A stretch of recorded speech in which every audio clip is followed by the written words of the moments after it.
Matthieu, chapitre 14.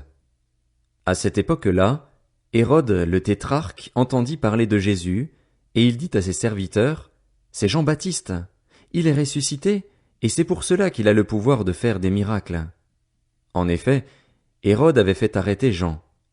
Il l'avait enchaîné et mis en prison à cause d'Hérodiade, la femme de son frère Philippe, car Jean lui disait, « Il ne t'est pas permis de l'avoir pour femme. » Il voulait le faire mourir, mais il redoutait les réactions de la foule parce qu'elle considérait Jean comme un prophète.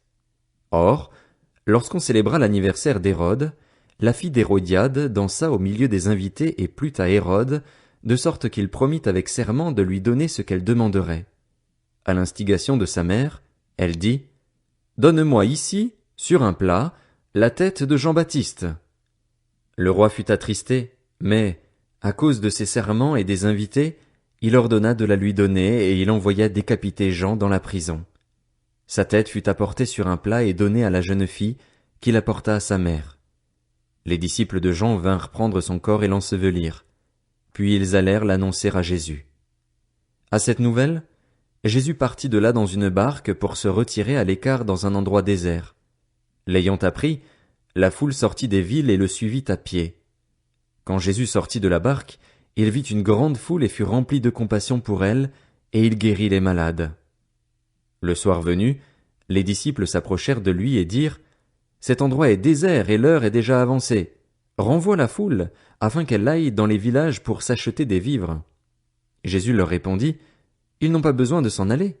Donnez-leur vous-même à manger. » Mais ils lui dirent, « Nous n'avons ici que 5 pains et 2 poissons. » « Apportez-les-moi ici, » leur dit Jésus.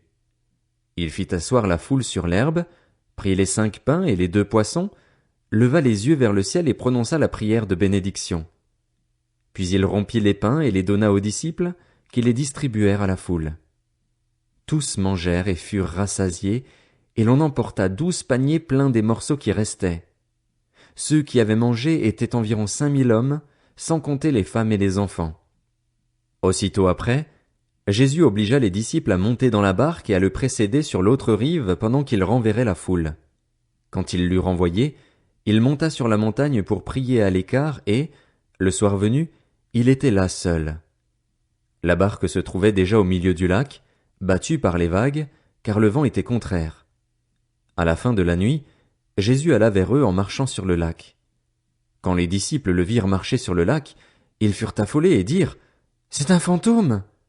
Et, dans leur frayeur, ils poussèrent des cris. Jésus leur dit aussitôt, « Rassurez-vous, c'est moi, n'ayez pas peur. » Pierre lui répondit, « Seigneur, si c'est toi, ordonne-moi d'aller vers toi sur l'eau. » Jésus lui dit, « Viens. » Pierre sortit de la barque et marcha sur l'eau pour aller vers Jésus, mais, voyant que le vent était fort, il eut peur et, comme il commençait à s'enfoncer, il s'écria, « Seigneur, sauve-moi !» Aussitôt Jésus tendit la main, l'empoigna et lui dit, « Homme de peu de foi, pourquoi as-tu douté ?» Ils montèrent dans la barque, et le vent tomba. Ceux qui étaient dans la barque vinrent se prosterner devant Jésus en disant, « Tu es vraiment le Fils de Dieu. » Après avoir traversé le lac, ils arrivèrent dans la région de Génézareth.